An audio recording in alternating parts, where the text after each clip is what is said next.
everyone আজি ভিডিঅ'টি আৰম্ভ কৰিছোঁ জেঠিহঁতৰ ঘৰৰ পৰা তিনিওজনী মিলি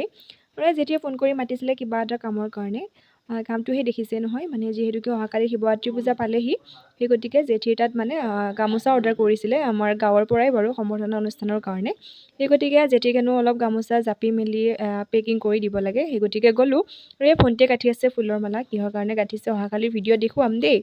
আৰু মই বেলপাত নিবলৈ আহিলোঁ যিহেতুকে মানে সকলোৱে কয় আৰু শিৱৰাত্ৰিৰ দিনাখন বোলে বেলপাত ছিগিব নাপায় সেই গতিকে আজিয়েই ছিগি থলোঁ আৰু মোৰ লগত ইহঁতকেইজনীও গৈছিলে দেই বেলপাত আনিবৰ কাৰণে আৰু যিহেতুকে অহাকালি আমাৰ ইয়াতে ভোজ ভাতৰ ব্যৱস্থা কৰা হৈছে সেই গতিকে আগদিনাখনেই অৰ্থাৎ আজিয়ে আমাৰ গোটেই গাঁৱৰ মহিলাখিনিয়ে মিলি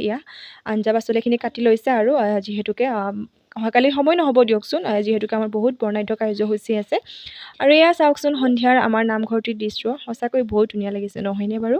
আৰু সন্ধিয়া আহি গ'লোঁ ষ্টেচনলৈ কেইবাটাও কাম আছিলে কাম সেই বেলেগ নহয় বাৰু যিহেতুকে শোভাযাত্ৰাত যাব লাগিব অলপতো সাজি কাচি যাব লাগিব নহয় জানো সেই গতিকে মোৰ থ্ৰেডিং কৰিবলগীয়া আছিলে তাৰো কৰি ল'লোঁ আৰু লগতে ইহঁতকেইজনীও বোলে কিবা অলপ বজাৰ আছিলে সেই গতিকে গ'লোঁ আৰু